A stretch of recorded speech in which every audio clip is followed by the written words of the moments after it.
नमस्कार दोस्तों, जैसे कि पिछले क्लास में हम लोग पढ़े थे ज्योग्राफी के चैप्टर 1 और चैप्टर 2 हम लोग कंप्लीट कर चुके थे। हम लोग पढ़े थे सौरमंडल में पृथ्वी के बारे में। उसके बाद हम लोग पढ़े क्या चीज के बारे में, तो हम लोग पढ़े कि पृथ्वी पे अक्षांश और देशांतर रेखा है। कैसे हम लोग को एक काल्पनिक रेखा है जो अक्षांश और देशांतर हम लोग को पता चलता है कि कब कहाँ पे सूर्य रहेगा, कब कहाँ पे पृथ्वी रहेगा, कब कहाँ पे गर्मी ज्यादा रहेगा और कब कहाँ पे ठंडा रहेगा, कब दिन होगा और कब रात होगा, ये सब हम लोग समझ लिए थे। अब हम लोग ये पढ़ेंगे चैप्टर नंबर 3 और चैप्टर नंबर 3 का नाम है पृथ्वी गति कैसे करता है। हम लोग रोटेट होते हैं, हम लोग चल रहा है। कैसे चल रहा है? पैर से चल रहा है। पैर से चल रहा है ना। वैसे ही कुत्ता कैसे से चलता है? पैर हाथ दोनों से चलता है, चार टांग से चलता है। जस्ट लाइक अभी हम लोग का पृथ्वी कैसे चलता है इसके बारे में पढ़ना है। चैप्टर नंबर 3 है, बहुत ही आसान है, आराम से इसको पढ़ना है। कहाँ गया भाई? मिल गया। चलिए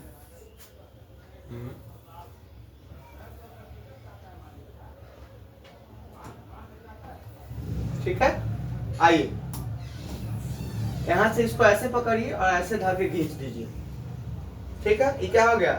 पृथ्वी गति कैसे करता है, समझ गए? इसको हम लोग बहुत ही अच्छे से, बहुत ही आसान से, बहुत ही मस्ती से इसको पढ़ेंगे। इससे पहले आप लोग कंफर्म कीजिए कि आवाज क्लियर है, आवाज सब बेटर आ रहा है। देखिए पृथ्वी गति कैसे करता है, आई मीन पृथ्वी, रुक जाइए, इसका पेन का कलर चेंज कर देते हैं, रेड कर देते हैं। पृथ्वी गति कैसे करता है मेरे दोस्त? हम लोग तो जानते हैं कि कुत्ता कैसे चलता है, बिलाई कैसे चलता है, आदमी कैसे चलता है, भूत कैसे चलता है, बताल कैसे चलता है, भालू कैसे चलता है, ये सब देखे हैं। लेकिन पृथ्वी चलता है, आप कभी सोचे हैं? आपने कभी कल्पना किया कि पृथ्वी भी चलता है? मेरे दोस्त पृथ्वी चलता है, पृथ्वी गति करता है, पृथ्वी रोटेट करता है, पृथ्वी क्या करता है? घूर्णन करता है। ये सब हम लोग आज जानेंगे कि कैसे चलता है। और आपको हम बता दे तो जस्ट लाइक आप इसको लीजिए, शेप पे जाइए, इसको लीजिए, 3D में जाइए और गोला एक्सेप्ट कीजिए। ठीक है, और इसको ऐसे धागे खींच दीजिए। ये मान के चलिए मेरा क्या है? पृथ्वी है। इस पृथ्वी को पेंट करना, कलर चेंज हो जा रहा है। ठीक है, चलिए अब ये हमारा पृथ्वी है, पूरा पृथ्वी है। इस पृथ्वी में जितना भी भाग आपको पीला से दिख रहा है, ये सब क्या है? महासागर है। क्या है? महासागर। और जितना भी छोटा छोटा भाग रेड से दिख रहा,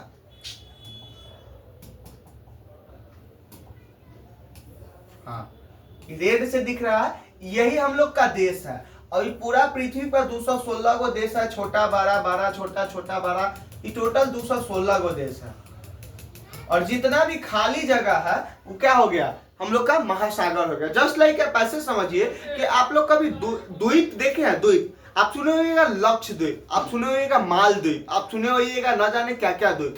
द्वीप का कहने का मतलब होता है जहां पे चारों तरफ से पानी हो और बीच में कुछ क्या हो? जगह हो, जिसपे घर हो, जिसपे आपको क्या हो, आपको रहने के लिए व्यवस्था किया गया हो, उसी को हम लोग द्वीप कहते हैं। आप लोग वहां पे द्वीप पे जाके बहुत आदमी पार्टी करता है, पूल पार्टी, तो कोई swimming pool party. Just like द्वीप वैसे ही हम लोग का क्या हो गया? यहाँ पृथ्वी है। पृथ्वी पर जितना भी लाल कलर का आपका 216 देश दिख रहा है, वो सब क्या हो गया मेरे दोस्त? वो सब हो गया महाद्वीप। और जितना ही पीला और खाली जगह है, ये सब क्या हो गया? महासागर। और ये महासागर ही क्या करता है? महासागर ही क्या करता है? महासागर में हम लोग है, चारों तरफ से हम लोग का पानी है। आप देखे होइएगा, आप कभी अगर मैप देखे होइएगा तो पानी में हम लोग का ये जो पृथ्वी है वो गति करता है। जैसा कि आप जानते हैं पृथ्वी की गति 2 प्रकार की है। पृथ्वी 2 प्रकार से गति करती है, एक घूर्णन और एक परिक्रमण। घूर्णन उसे कहते हैं पृथ्वी का अपने अक्ष पर घूमना, क्या कहलाता है? घूर्णन। अगर पृथ्वी अपने अक्ष पे घूम रहा है तो क्या कर रहा है? घूर्णन कर रहा है। लेकिन पृथ्वी वही, अगर देख लीजिए, सूर्य के चारों ओर चक्कर लगा रहा है, स्थिर कक्ष में क्या कर रहा है? पृथ्वी गति कर रहा है, तो उसे परिक्रमण कहते हैं। फिर से समझिए, पृथ्वी अगर अपने अक्ष पर घूमे तो उसे घूर्णन, और पृथ्वी अपने अक्ष पर न घूमकर पृथ्वी अगर क्या चीज पे घूमे? सूर्य के चारों ओर परिक्रमा करे तो उसे परिक्रमण कहते हैं मेरे दोस्त। कोई दिक्कत नहीं आता? पृथ्वी का अक्ष एक काल्पनिक रेखा है। अब क्या पृथ्वी का एक अक्ष है कि ये अक्ष है? नहीं, हम लोग मानते हैं कि चलो पृथ्वी 23.5 डिग्री झुका है, 23.5 डिग्री क्या किया है, और ई वाला भाग उसका क्या हो गया? अक्ष है। तो ऐसा नहीं कि काल्पनिक है, ऐसा नहीं कि सच में ऐसा कुछ है। हम लोग मान के चले हैं, अब हम लोग मान के चलते हैं कि पेट हम लोग का क्या है, बीच है, बीच भाग है। हम लोग अभी अगर ऐसे करें, जस्ट लाइक ऐसे करें, तो हम लोग ई मानते हैं कि ई वाला बीच है, बीच है, तो इसको अक्ष बोल दिया हम लोग। वैसे ही पृथ्वी का क्या होता है, अक्ष होता है। क्या होता है, अक्ष होता है। तो क्या है, काल्पनिक है। जो कक्षीय सतह से 66.5 डिग्री का कोण बनाती है, वह समतल जो कक्ष के द्वारा बनाया जाता है उसे कक्षीय समतल कहते हैं। पृथ्वी सूर्य से प्रकाश प्राप्त करती है। पृथ्वी का आकार गोले के समान है, इसलिए एक समय में सिर्फ इसके आधे भाग पर ही सूर्य की रोशनी पर होती है। चित्र 3.2 में सूर्य की ओर वाले भाग में दिन होता है, जबकि दूसरा भाग जो सूर्य से दूर होता है वहां रात होता है। ये फिर इस चित्र को लाते हैं और इसको ऐसे लेते हैं, इसको उधर कर दीजिए, इसको क्लीन ही कर दीजिए। शेप लीजिए, 3D लीजिए और ऐसे करके ऐसे खींचिए।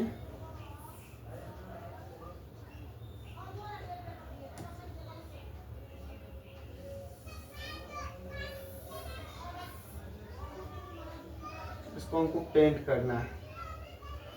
पेंट कैसे करेंगे,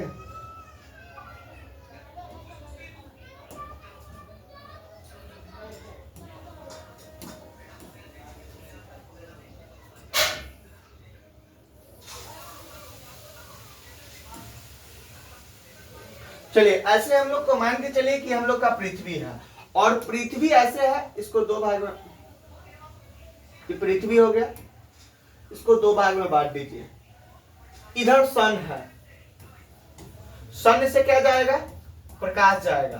तो पृथ्वी जब ऐसे घूमेगा, ऐसे घूमेगा, मान के चलिए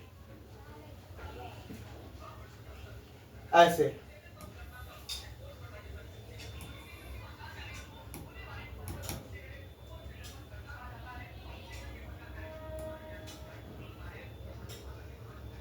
दूर या अब घूमेगा, ये ऐसे घूमा तो इधर दिन हो गया और इधर रात हो गया। ऐसे ही हम लोग का पृथ्वी घूमता है, अगर एक ओरी दिन और एक ओरी रात, सन के तरफ दिन और मून के तरफ रात। कोई दिक्कत यहां तक समझने में, दिन रात कैसे होता है। पृथ्वी घूम रहा है, अगर इधर सन के तरफ घूम गया दिन और इधर मून के तरफ घूम गया रात। कोई दिक्कत, चलिए आगे बढ़ते हैं। अब हम लोग का कह रहा है कि जो आइए भाई बड़ी हैंग करता है। हाँ, आधे भाग पर सूर्य की रोशनी प्राप्त होती है। चित्र 3.2 को सूर्य की ओर वाले भाग में दिन होता है, जबकि दूसरा भाग में रात होता है। वहां ग्लोब पर वह वृत्त जो दिन तथा रात को विभाजित करता है उसे प्रदीप्त का वृत्त कहते हैं। यह वृत्त अक्ष के साथ नहीं मिलता है, जैसा कि आप चित्र 3.2 में देख सकते हैं कि पृथ्वी अपने अक्ष पर एक चक्कर पूरा करने में लगभग 24 घंटे का समय लेती है। लगभग 24 घंटे का समय पृथ्वी लेती है अपने अक्ष पर एक चक्कर पूरा करने में। कोई दिक्कत, यहां तक कोई दिक्कत। अगर पृथ्वी एक चक्कर पूरा किया तो एक दिन यानी कि 24 घंटा 6 मिनट 6 घंटा 24 घंटा हो गया और 24 घंटा हो गया यानी कि एक दिन पूर्ण हो गया। घूर्णन के समय काल को पृथ्वी का दिन कहा जाता है या पृथ्वी की दैनिक गति है। आओ कुछ करके सीखे। पृथ्वी को दर्शाने के लिए गेंद ले तथा सूर्य, ये सब आप अपना मोमबत्ती लेके देख सकते हैं और मोमबत्ती का रोशनी जिधर रहेगा उधर सूर्य और जिधर मोमबत्ती का रोशनी नहीं रहेगा वो क्या हो गया, मून यानी कि रात। अब हम लोग आगे आते हैं। यहां तक कोई समझे, हम लोग समझे अभी तक। देखिए क्या क्या पढ़े, ये भी हम लोग को रिवाइज करते चलना है। अभी हम लोग क्या क्या पढ़े ये भी आप लोग से रिवाइज करते चलना। देखिए हम लोग पढ़े कि पृथ्वी क्या करता है, परिक्रमा करता है। परिक्रमा करता है किसका, सूर्य का। और पृथ्वी घूर्णन करता है किसका, अपने अक्ष का। क्या करता है, घूर्णन करता है अपने अक्ष का।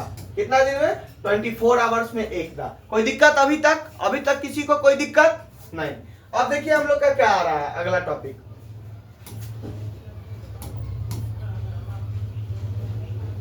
अब हम लोग को ये कह रहा है कि अगर पृथ्वी घूर्णन नहीं करे तो क्या होगा। सूर्य के तरफ वाले पृथ्वी के भाग में हमेशा दिन होगा, जिसके कारण उस भाग में गर्मी लगातार पड़ेगी। अब मान के चले कि आप खाना नहीं खाइएगा तो क्या होगा, आपका एनर्जी लॉस हो जाएगा, और जब आपका एनर्जी लॉस हो जाएगा तो आपका धीरे धीरे आपके अंदर का जो क्या है, पाठ पुर्जा है, जैसे कि आप सुनते होइएगा कि पेट में पड़ता है खुदी तभी खुलता है बुद्धि, और ना पड़े पेट में खुदी तो ना खुले बुद्धि। तो जैसे सूर्य अगर एक मान के चलिए पृथ्वी पे खाली दिन दिन दिन दिन दिन, रात हो ही नहीं रहा, क्या पड़ेगा, सिर्फ गर्मी सिर्फ गर्मी, और दिन में ज्यादा गर्मी होता है अपेक्षाकृत रात के। रात में क्या हो जाता है, हम लोग का सूर्य ढल जाता है, ठंडा हो जाता है, जिसके कारण गर्मी लगता नहीं है। कोई दिक्कत, कोई दिक्कत, माफी चाहते हैं, आगे बढ़ते हैं। पृथ्वी की दूसरी गति जो सूर्य के चारों ओर कक्ष में होती है उसे परिक्रमा कहा जाता है। अभी समझे आए हम, पृथ्वी एक वर्ष में 365 दिन और 6 घंटा में सूर्य का एक परिक्रमा करता है, और तथा सुविधा के लिए 6 घंटे को देखिए 365 दिन 6 घंटा, वही 6 घंटा हर एक 4 साल पर एक दिन बन जाता है, और 366 दिन का साल होता है, उसको लीप ईयर कहते हैं। अभी सुविधा के लिए हम लोग 6 घंटा को काउंट नहीं करते हैं, कोई दिक्कत नहीं। अब हम लोग देखेंगे उत्तरी गोलार्ध में ग्रीष्म ऋतु, उत्तर आयनात, दक्षिण गोलार्ध में शीत ऋतु, उत्तरी गोलार्ध में शीत ऋतु, दक्षिणी आयतांश में 22 दिसंबर, दक्षिण गोलार्ध में ग्रीष्म ऋतु, 23 दिसंबर वसंत ऋतु, वसंत ऋतु। ऐसा कुछ बताया गया है किस समय में कौन सा ऋतु होगा। कोई दिक्कत, यहां तक आप इस चित्र को देख के आप आराम से समझ सकते हैं। 4 वर्षों में प्रत्येक वर्ष के बचे हुए 6 घंटे मिलकर, अभी बताया हम क्या बोलते हैं, 24 घंटा बराबर एक दिन, और अतिरिक्त क्या बन जाता है, लीप ईयर में आ जाता है। अब हम लोग देखिए, अब हम लोग आगे बढ़ते हैं, और 3.3 में कह रहा है कि दीर्घ वृत्ताकार पथ पर सूर्य के चारों ओर चक्कर लगाता है। ध्यान दीजिए कि पृथ्वी पूरे कक्ष में एक ही दिशा में झुकी हुई है। सामान्यतः एक वर्ष की गर्मी, सर्दी, वसंत एवं शरद ऋतु में बांटा गया। एक वर्ष को 4 ऋतु में, गर्मी, सर्दी, वसंत, शीत, शीत को ही ठंडी बोलते हैं, 4 ऋतु में बांटा गया। 4 ऋतु क्या हो गया, शरद ऋतु, शीत ऋतु, ग्रीष्म ऋतु, और ये क्या है, ग्रीष्म ऋतु, शीत ऋतु, 4 ऋतु में बांटा गया। यही आपको बता रहा है, ऐसा कुछ इसमें खास है नहीं। ऋतु आप लोग जानते हैं, क्लास 6 के बच्चों से अपेक्षा किया जा रहा है, हमको पता है। आप लोग यूपीएससी और बीपीएससी, यूपी पीसीएस के लिए पढ़ रहे हैं, तो कहीं ना कहीं आपको थोड़ा सा आपको क्या करना होगा, थोड़ा सा आप अपने लेवल को बढ़ाइए और आगे बढ़ते हैं। आप आगे के पेज में आ जाइए मेरे को। आगे क्या कह रहा है ये, आओ कुछ करके सीखे, आओ कुछ करके सीखे। तो आइए करके सीखते हैं, इसको थोड़ा सा आप लोग पढ़िए, तब तक हम थोड़ा सा पानी पी लेते हैं, कोई दिक्कत।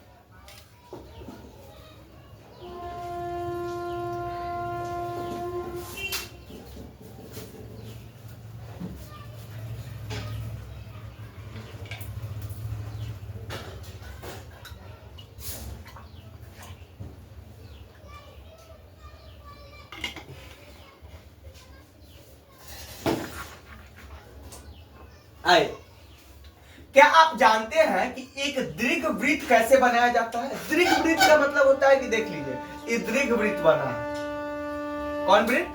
दीर्घ वृत्त। एक पेंसिल, 2 पीने तथा धागे का छल्ला लीजिए। अब इन पीनों को कागज पर स्थिर कर दे, जैसा कि चित्र में दिखाया गया। अब इन दोनों पीनों को घेरते हुए धागे के छल्ले को कागज पर रखें। अब पेंसिल के धागे को कसकर तानते हुए पेंसिल को धागे के साथ घुमाते जाइए। अब जो आकृति कागज पर बनेगी वह दीर्घ वृत्त होगी, यानी कि दीर्घ, थोड़ा सा ओ वाला, दीर्घ वाला वृत्त हो जाएगा। मेरे दोस्त आप समझ रहे हैं? आगे देखिए क्या कर रहा है। चित्र 3.3 में आप देखेंगे कि 21 जून को उत्तरी गोलार्ध सूर्य की तरफ झुका है। सूर्य की किरणें कर्क रेखा पर सीधी पड़ती है। इसके परिणाम स्वरूप इन क्षेत्रों में ऊष्मा अधिक होती है।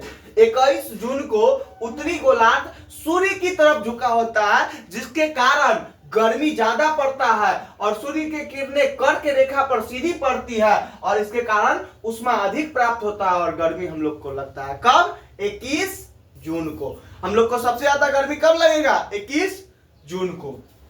कोई दिक्कत का है ये भी समझ लीजिए। सूर्य की तरफ क्या होता है, उत्तरी गोलार्ध सूर्य की तरफ झुका होता है।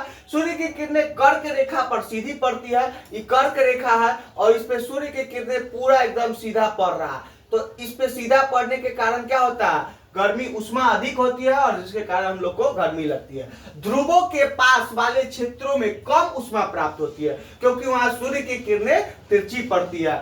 ध्रुवों के पास में तिरछी पड़ने के कारण, अब ईमान के चलिए डायरेक्ट किसी पे रोशनी हाइड्रोजन जल जाए तो और तिरछी पड़े तब, वो दोनों में अंतर होता है। तो तिरछी पड़ने के कारण हम लोग को क्या होता है, तिरछी पड़ने के कारण हम लोग को थोड़ा सा गर्मी कम लगता है। किसको, जो थोड़ा सा ध्रुव से क्या है, ध्रुवों के पास वाले क्षेत्रों में तिरछी पड़ती है। उत्तर ध्रुव सूर्य की तरफ झुका होता है तथा उत्तरी ध्रुव रेखा के बाद वाले भाग पर लगभग 6 महीने तक लगातार दिन रहता है। उत्तरी गोलार्ध के बाद वाले भाग पर लगभग 6 महीने तक लगातार दिन रहता है। उत्तरी गोलार्ध के बाद वाले भाग पर 6 महीना लगातार दिन। आप ऐसा भी पृथ्वी पर जगह है जहां 6 घंटा लगातार दिन और 6 घंटा लगातार रात होता है। 6 महीना, सॉरी 6 घंटा नहीं, 6 महीना लगातार दिन और 6 महीना लगातार रात होता है। जैसे कुंभकर्ण 6 महीना का खाना एक दिन खाता था, उसके लिए 6 महीना के लिए रात हो जाता था एक जगह, वो 6 महीना सोता था। वैसे ही पृथ्वी पर भी वो जगह सब है। आइए आगे बढ़ते हैं। क्योंकि उत्तरी गोलार्ध के बहुत बड़े भाग में सूर्य की रोशनी प्राप्त होती है, इसलिए विषुवत-वृत्त के उत्तरी भाग में गर्मी का मौसम होता है। 21 जून को इन क्षेत्रों में सबसे लंबा दिन तथा सबसे छोटी रात होती है। 21 जून को सबसे छोटी दिन और सबसे लंबी रात होती है और 23 सितंबर को दिन और रात बराबर होती है। यहाँ दिया होगा। पृथ्वी की इस अवस्था को आयनात कहते हैं। 22 दिसंबर को दक्षिणी ध्रुव के सूर्य की ओर झुके होने के कारण मकर रेखा पर सूर्य की किरणें सीधी पड़ती है। चूंकि सूर्य की किरणें मकर रेखा पर लंबवत पड़ती है, इसलिए दक्षिणी गोलार्ध के बहुत बड़े भाग में प्रकाश प्राप्त होती है। इसलिए दक्षिणी गोलार्ध में लंबे दिन तथा छोटी रात वाली ग्रीष्म ऋतु होती है। इसके ठीक विपरीत स्थिति है क्या चीज में, उत्तरी गोलार्ध में होती है। पृथ्वी को इस अवस्था को दक्षिणी आयनात कहा जाता है। इसको क्या कहा जाता था, उत्तरी आयनात, और इस अवस्था को दक्षिणी आयनात कहा जाएगा।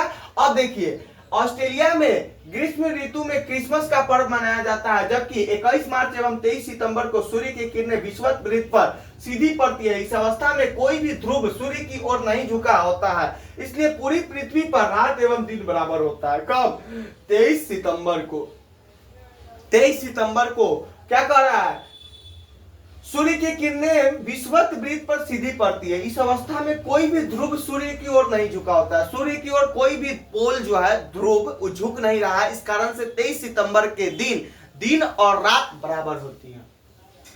इसे विषुवत कहा जाता है। 23 सितंबर को उत्तरी गोलार्ध में शरद ऋतु होती है, जबकि दक्षिणी गोलार्ध में बसंत ऋतु होती है। 21 मार्च की स्थिति इसके विपरीत होती है, जब उत्तरी गोलार्ध में बसंत ऋतु तथा दक्षिणी गोलार्ध में शरद ऋतु होती है। इस प्रकार स्पष्ट है कि पृथ्वी के घूर्णन एवं परिक्रमण के कारण दिन एवं रात ऋतुओं में परिवर्तन होता है। इस प्रकार स्पष्ट है कि पृथ्वी के घूर्णन एवं परिक्रमण के कारण, जो पृथ्वी घूर्णन कर रहा है और परिक्रमा कर रहा है सूर्य के 365 दिन 6 घंटा में, इसी के कारण दिन रात का प्रोसेस होता है। अब हम लोग से कोई पूछे कि दिन रात क्यों हो रहा है, तो पृथ्वी अपने अक्ष पर क्या कर रहा है, घूर्णन कर रहा है और सूर्य के चारों ओर परिक्रमण कर रहा है, जिसके कारण मौसम का चेंज होना, क्लाइमेट का चेंज होना, मौसम का बदलना, क्लाइमेट का चेंज होना। ऐसा नहीं कि एक गाना था, मौसम की तरह तुम भी बदल तो न जाओगे। इसलिए मेरे दोस्त, आप लोग भी बदलिए नहीं, थोड़ा सा सेशन को शेयर करते रहिए। बार बार बोलने के क्लास के बीच में अच्छा नहीं लगता। आप लोग खुद समझदार है, एक आईएएस है,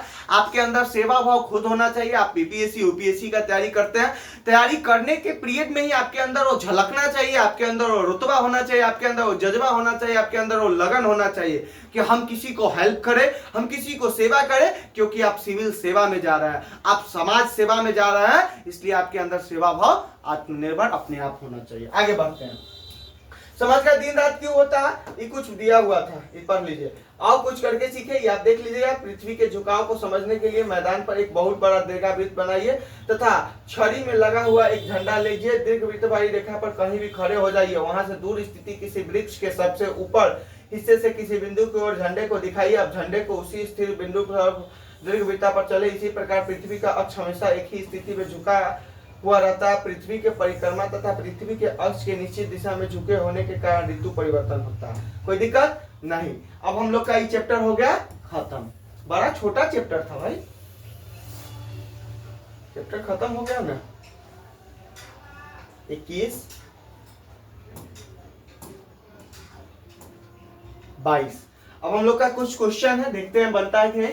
पृथ्वी का अक्ष का झुकाव कोण क्या है, ये आप लोग आराम से बताइए। आप नहीं बन रहा है तो फिर से जाइए पढ़िए, फिर से एक बार पढ़िए इस वीडियो को 1.5 में और इस सारे क्वेश्चन को बनाइए। घूर्णन एवं परिक्रमण को परिभाषित करें। घूर्णन अभी हम बताया है, अभी हम फिर बताना पड़े लेकिन बता देते रहे हैं। घूर्णन जब पृथ्वी अपने अक्ष पर क्या करे, पोल पे घूमे तो उसे घूर्णन कहते हैं। पृथ्वी जब सूर्य के चारों ओर परिक्रमा करे, जो कि 365 डेज 6 आवर्स में करता है, तो उसे परिक्रमा कहते हैं। इसको आप लोग आराम से लिख सकते हैं। लीप वर्ष क्या है आराम से बता सकते हैं। ऐसा वर्ष जहां 365.6 में बता रहे हैं सूर्य परिक्रमा कर रहा है, और जब यही 6 घंटा बढ़ के 366 दिन का साल होता है, उसी को लीप वर्ष कहते हैं। हम लोग ऐसे भी लिख सकते हैं कि जिस वर्ष में 365 की जगह 366 दिन हो, उसे लीप वर्ष कहते हैं। उस लीप वर्ष में कौन सा महीना बढ़ता है, ये भी हम लोग मेरे दोस्त बता सकते हैं। फरवरी महीना लीप वर्ष में बढ़ जाता है। अब ये बताइए उत्तर एवं दक्षिणी आयनों में अंतर बताइए। अभी बताए थे उत्तर एवं दक्षिणी आयन, यहाँ देखिए अभी आपको रिपीट करवाते हैं। देखिए कैसे क्वेश्चन आपको किताब से बाहर नहीं पूछ रहा। उत्तर एवं दक्षिणी आयनांत अभी बताते हैं। देखिए इसको साफ करते हैं।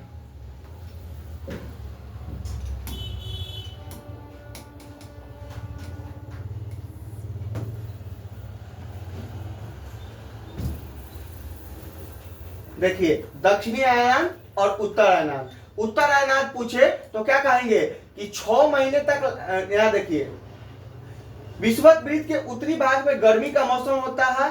गर्मी का मौसम होता है 21 जून के इन क्षेत्रों में सबसे लंबा दिन तथा सबसे छोटी रात होती है। पृथ्वी की इस अवस्था को उत्तरी आयनांत कहते हैं। मतलब कि 6 महीने तक लगातार दिन रहता है। चूंकि उत्तरी गोलार्ध का बहुत बड़े भाग में सूर्य की रोशनी क्या होती है, रोशनी प्राप्त होती है, इसलिए विषुवत के उत्तरी भाग में गर्मी का मौसम होता है। 21 जून के इन क्षेत्र में सबसे लंबा दिन होती है। मतलब कि मौसम का चेंज होना, दिन का लंबा होना क्या कहलाता है, उत्तरी आयनांत कहलाता है। यहाँ देखिए दक्षिणी आयनांत, इसको क्या, पृथ्वी की इस अवस्था को दक्षिणी आयनांत। 22 दिसंबर को दक्षिणी ध्रुव सूर्य की ओर झुके होते हैं। जब सूर्य की ओर 22 दिसंबर के दिन सूर्य की ओर झुके हुए रहते हैं, क्या पृथ्वी सूर्य की ओर झुके हुए रहते हैं, तो मकर रेखा पर सूर्य की किरणें सीधे पड़ती है। चूंकि सूर्य की किरणें मकर रेखा पर लंबवत पड़ती है, इसलिए दक्षिणी गोलार्ध के बहुत बड़े भाग में प्रकाश प्राप्त होता है। इसलिए दक्षिणी गोलार्ध में लंबे दिन तथा छोटी रात होती है। ग्रीष्म ऋतु होती है। इसके ठीक विपरीत स्थिति उत्तरी गोलार्ध में होती है। पृथ्वी की इस अवस्था को दक्षिणी आयनांत कहते हैं। जब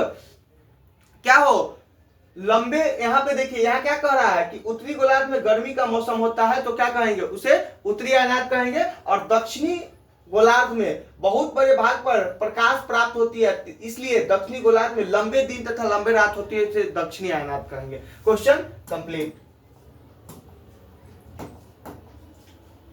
अब क्या है, पृथ्वी का सूर्य के चारों ओर की गति को कहा जाता है, क्या कहा जाता है, परिक्रमण। घूर्णन पृथ्वी के सूर्य के चारों ओर तो परिक्रमण। और सूर्य की सीधी किरणें विषुवत पर किस दिन पड़ती है। अब देखिए आप लोग के क्वेश्चन बुक में ही है, आप लोग खुद से बनाइए, तब हम नहीं तो हम बता देंगे। तो एकदम आसान क्वेश्चन है। सूर्य की सीधे किरणें विषुवत पर किस दिन पड़ती है, बताइए। 22 दिसंबर, 21 जून या 21 मार्च। मेरे दोस्त आराम से आप लोग बता सकते हैं, हम हिंट ही दे सकते हैं, हम आंसर नहीं बताएंगे। चलिए हम हिंट देंगे। गर्मी में क्रिसमस का पर्व कहां मनाया जाता है, गर्मी में कहां, Japan, Bharat, Australia. Japan, Bharat, Australia. देखिए यहाँ पे दिया गया था भैया, देखिए अभी बताते हैं हम। इस पेज में नहीं, इस पेज में।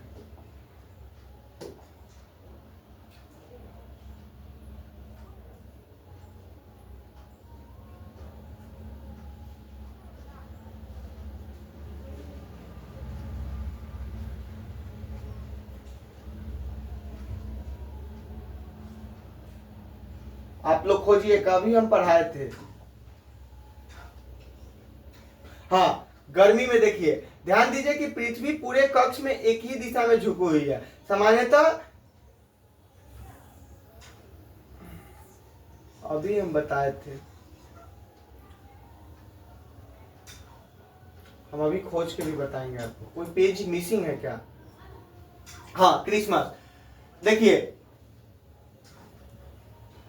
ऑस्ट्रेलिया में ग्रीष्म ऋतु में क्या मनाया जाता है? क्रिसमस का पर्व मनाया जाता है। मेरे दोस्त देखिए, यहाँ एनसीईआरटी डायरेक्ट क्वेश्चन पूछा कि गर्मी में क्रिसमस का पर्व कहाँ मनाया जाता है। एनसीईआरटी डायरेक्ट क्वेश्चन पूछा कि गर्मी में क्रिसमस का पर्व कब कहाँ मनाया जाता है। तो मेरे दोस्त, ऑस्ट्रेलिया में गर्मी में क्रिसमस का पर्व मनाया जाता है, जबकि इंडिया में आप देखते होइएगा दिसंबर में शरद ऋतु यानी कि ठंडा मौसम में क्रिसमस का पर्व मनाया जाता है। कोई दिक्कत नहीं। अब आप लोग ये क्वेश्चन आराम से बना लीजिएगा। आप लोग से उम्मीद करते हैं कि वीडियो बहुत अच्छा लगा होगा। क्वेश्चन आंसर भी हम करवा ही दिए लगभग। जो बच गया, आप लोग इधर कुछ नहीं है, इधर आओ करके देखे, ये आप लोग खुद से कर लीजिएगा। मिलते हैं नेक्स्ट वीडियो में, तब तक के लिए बहुत बहुत शुभकामना, मंगल कामना, धन्यवाद।